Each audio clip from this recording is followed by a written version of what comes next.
Hello दोस्तों, नमस्कार। दोस्तों, आपने बहुत बार सुना होगा कि अगर पृथ्वी के बाद किसी दूसरी जगह पर जीवन संभव है या किसी जगह पर जीवन की कल्पना की जा सकती है तो वो केवल और केवल मंगल ग्रह है।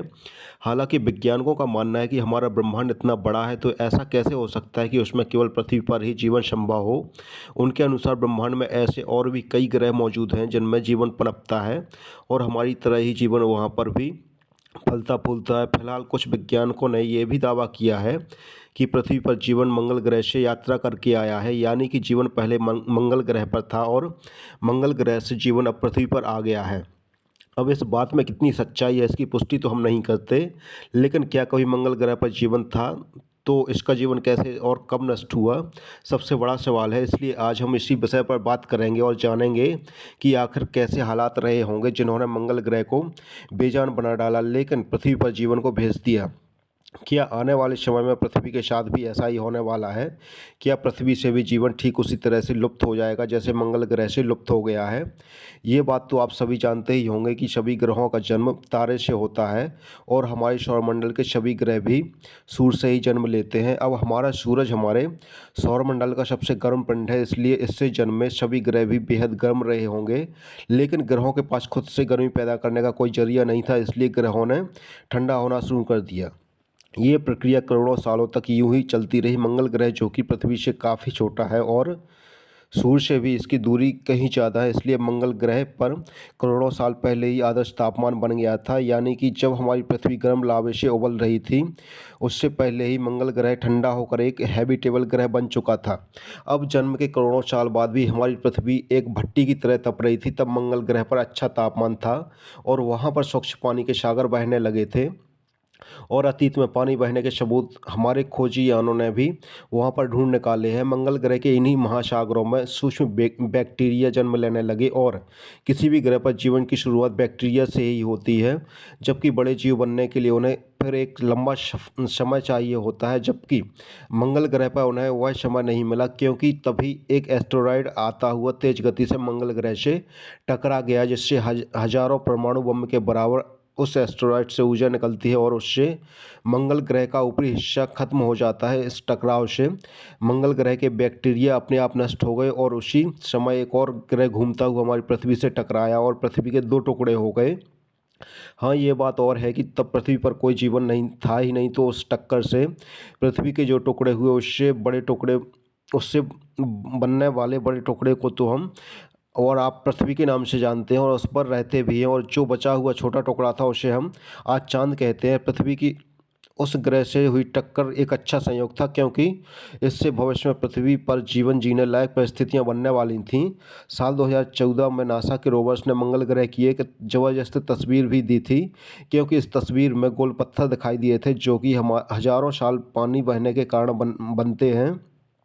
साथ ही तस्वीर में काफ़ी सारे दर्रे और नदी रूपी संरचनाएं भी थीं, जिसको देखकर वैज्ञानिकों ने ये अनुमान लगाया है कि एस्टेरॉयड की टक्कर के बाद भी मंगल की धरती के अंदर दर्रों के रूप में पानी रहा होगा, क्योंकि ज्वालामुखी के फटने के कारण भाप के रूप में पानी अवश्य बाहर निकला होगा। आपको यह भी पता होना चाहिए कि मंगल ग्रह पर अनगिनत ज्वालामुखी हैं। एवरेस्ट की चोटी से 3 गुना ऊंचा मंगल का ओलंपस पर्वत भी असल में एक ज्वालामुखी ही है। जल वाष्प के रूप में ज्वालामुखियों ने जब पानी फेंका तो मंगल पर बादल बनने लगे, जिससे बारिश हुई, जिससे एक बार फिर से मंगल ग्रह पर जीवन पनपना शुरू हो गया। लेकिन यह दूसरी बार पनपने वाला जीवन भी यहाँ लंबे समय तक नहीं चल सका, क्योंकि सूर्य से ज़्यादा दूरी होने की वजह से मंगल ग्रह पर तब ज़्यादा ठंड हो गई थी और उसका पानी बर्फ़ के रूप में जमना शुरू हो गया था, और मंगल के अंदर से जो गर्मी थी वो भी इसी बर्फ़ की वजह से दबना शुरू हो गई थी। मंगल ग्रह पर अत्यधिक ठंड होने की वजह से उससे बैक्टीरिया जैसा सूक्ष्मजीव भी समाप्त हो गया था। दूसरी तरफ तभी पृथ्वी पर भी अब तापमान सही होने लगा था और दूसरी तरफ चंद्रमा के गुरुत्वाकर्षण ने पृथ्वी को एक बेहतरीन स्थिरता प्रदान की। ऐसी स्थिरता मंगल ग्रह पर नहीं थी क्योंकि उसके दोनों उपग्रह बेहद छोटे हैं और उनका गुरुत्वाकर्षण बल मंगल ग्रह को एक दूरी पर बांधने लायक नहीं है, जबकि हमारा चंद्रमा काफ़ी बड़ा है और उसका गुरुत्वाकर्षण बल हमेशा पृथ्वी को एक तरफ झुकाकर रखता है, जिसकी वजह से यहाँ सर्दी गर्मी और बारिश वाले मौसम बन पाते हैं। पृथ्वी पर जीवन केवल मंगल ग्रह की तरह बैक्टीरिया में नहीं पनपा, बल्कि यहाँ पर समुद्रों में कई तरह के जीव विकसित होने लगे। लेकिन जब पृथ्वी के पास ओजोन परत नहीं थी, तब कोई भी जीव समुद्र से बाहर नहीं निकल सकता था। लेकिन पृथ्वी पर आदर्श तापमान की वजह से ऐसे बैक्टीरिया का निर्माण शुरू हुआ जो सूरज की गर्मी को सहन कर सकते थे। इस अनोखे घटनाक्रम के जरिए बैक्टीरिया जीवन के लिए एक बेहतरीन पदार्थ का निर्माण करने लगे, जिसे हम ऑक्सीजन कहते हैं। जब पृथ्वी पर मंगल ग्रह से कहीं ज़्यादा ऑक्सीजन बन गई थी और जब सूरज की घातक अल्ट्रावायलेट किरणें ऑक्सीजन के अणुओं पर गिरी, तो ऑक्सीजन के दोनों परमाणुओं ने अलग होकर ओजोन परत का निर्माण किया और पृथ्वी के चारों तरफ ओजोन की मोटी परत बन गई, जो सूर्य से निकलने वाली घातक किरणों को सोखने का काम करने लगी। अब पृथ्वी का वातावरण काफ़ी अच्छा हो चुका था और यहाँ के जीवों ने समुद्र से बाहर निकलकर पृथ्वी पर रहना शुरू कर दिया था। मंगल पर जीवन पनपने के मामले में पृथ्वी तब बहुत पीछे छोड़ चुकी थी, क्योंकि मंगल पर आधा अधूरा जीवन अजन्मा जीव पूरी तरह से समाप्त हो चुका था। लेकिन धरती पर विशाल डायनासोर रहने लगे थे, जिन्होंने 16 करोड़ साल तक पृथ्वी पर राज किया। लेकिन यह लंबे समय तक राज करना भी आसान नहीं था, इसलिए एक उल्कापिंड के गिरने से उन विशाल डायनासोर का भी अंत हो गया। उस उल्कापिंड ने पूरी दुनिया में तबाही मचाकर रख दी थी और तापमान भी बहुत ज़्यादा हो गया था। हजारों सालों तक आसमान से आग की बारिश हो रही थी। एक बार फिर पृथ्वी पूरी तरह से तबाह हो चुकी थी। आज से करीब 6.5 करोड़ साल पहले धरती पर हर तरफ नरक जैसा मंजर दिखाई दे रहा था। लेकिन ये घटना हमारे लिए एक वरदान साबित होने वाली थी, क्योंकि अगर डायनासोर का अंत नहीं होता तो हम और आप यहाँ पर नहीं होते। उनके अंत के साथ ही स्तनधारी जीवों की प्रजातियों को आगे बढ़ने का मौका मिला। पीढ़ी दर पीढ़ी इनमें कई तरह के बदलाव देखने को मिले और करीब 6 करोड़ साल चले इस बदलाव की वजह से इंसानों जैसे बुद्धिमान प्रजाति का जन्म हुआ। जहां पहले डायनासोर अपनी ताकत की दम पर राज करते थे, वहीं हम इंसानों ने अपनी बुद्धिमानी की दम पर राज करने का हुनर सीख लिया। हमने यहाँ मौजूद हर साधन का इस्तेमाल करना सीखा और आज हमने इतनी तरक्की कर ली है कि आज हम खुद का विनाश भी कुछ सेकंडों में कर सकते हैं। दोस्तों, ये तो आप जानते ही होंगे कि जीवन की संरचना आसान नहीं है, क्योंकि जीवन केवल ऐसे ग्रहों पर पनपता है जहां परिस्थिति आदर्श हो और तापमान इतना आदर्श हो कि जल तरल अवस्था में रह सके।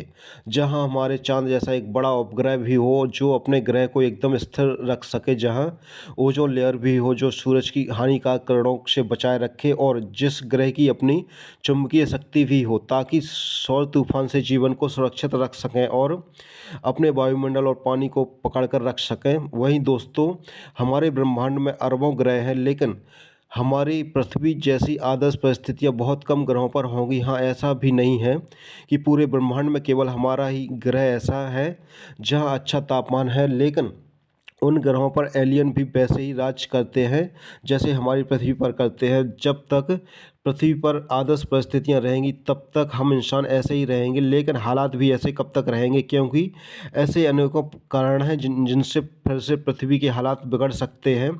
ठीक वैसे ही जैसे आज से ठीक 6.5 करोड़ साल पहले हुआ था और डायनासोर की तरह हमारा भी खात्मा हो सकता है। क्या पता किसी एस्टेरॉयड से हमारी पृथ्वी टकरा सकती है, या फिर किसी घातक वायरस से हमारा अंत हो सकता है, या फिर हम इंसानी परमाणु बम या जैविक हथियार का इस्तेमाल करके अपने आप को ख़त्म कर सकते हैं। दोस्तों, कभी न कभी पृथ्वी से जीवन का खात्मा तो अवश्य होगा, लेकिन ये सच है कि हम इंसानों का पूरी तरह से सफाया नहीं होगा, क्योंकि अभी हम इंसान इस धरती पर केवल 2 लाख सालों से ही हैं, क्योंकि यहाँ जीवन अरबों सालों से है, जिसमें पृथ्वी ने हजारों मुसीबतों का सामना किया है और अनेकों बार यहाँ जीवन नष्ट हुआ है और फिर से यहाँ जीवन पनपा है। यानी जीवन हालात के हिसाब से खुद को बदल लेता है। इसलिए अब कोई घटना पृथ्वी पर होती है तो उससे भले ही हमारा खात्मा हो जाएगा, लेकिन जीवन को उपजाने वाली परिस्थितियाँ यहाँ से स्थायी रूप से ख़त्म नहीं होंगी और यहाँ फिर से जीवन पनपेगा। ठीक जैसे आज हमारा यहाँ पर राज है, वैसे ही किसी और का यहाँ पर राज चलेगा। ये प्रक्रिया यूं ही चलती रहेगी और आगे भी ऐसे ही हालात बनते और बिगड़ते रहेंगे। हाँ, ये बात और है कि एक न एक दिन पृथ्वी का अंत जरूर होगा और इसकी वजह बनेगा हमारा सूर्य, क्योंकि सूरज ऊर्जा का भंडार है और जैसे जैसे इसके अंदर का ईंधन खत्म हो रहा है वैसे वैसे इसका आकार बढ़ना भी शुरू हो जाएगा। 2 अरब सालों तक सूर्य 15% बढ़ चुका होगा और तब पृथ्वी काफ़ी ज़्यादा गर्म हो चुकी होगी और यहाँ से जीवन पलायन कर चुका होगा और तब सूरज का ईंधन पूरी तरह से समाप्त हो जाएगा। तब इसका आकार भी पूरी तरह से बढ़ जाएगा। उस समय सूरज का फैलाव हमारी पृथ्वी तक पहुंच जाएगा और हमारी पृथ्वी पिघलकर सूरज में समा जाएगी। इसलिए मैं इतना ही कहना चाहता हूं कि हमारी पृथ्वी अमर नहीं है, ठीक वैसे ही जैसे हम और आप अमर नहीं हैं। इसलिए हमें किसी चीज़ का घमंड नहीं करना चाहिए। इस ब्रह्मांड में जिस किसी भी चीज़ का जन्म हुआ है उसका अंत निश्चित है। जिस तरह से एक समय में मंगल से जीवन समाप्त हुआ था, ठीक उसी तरह से हो सकता है कि मंगल पर फिर से जीवन एक बार फिर से जीवन लौट जाए। लेकिन ये कब होगा, कैसे होगा, यह एक लंबे समय की प्रक्रिया है। इसलिए आपको घबराने की ज़रूरत नहीं है। दोस्तों, आपको यह जानकारी कैसी लगी कमेंट बॉक्स में ज़रूर बताएं और आपने अभी तक हमारे चैनल को सब्सक्राइब नहीं किया है तो चैनल को सब्सक्राइब जरूर करें। धन्यवाद।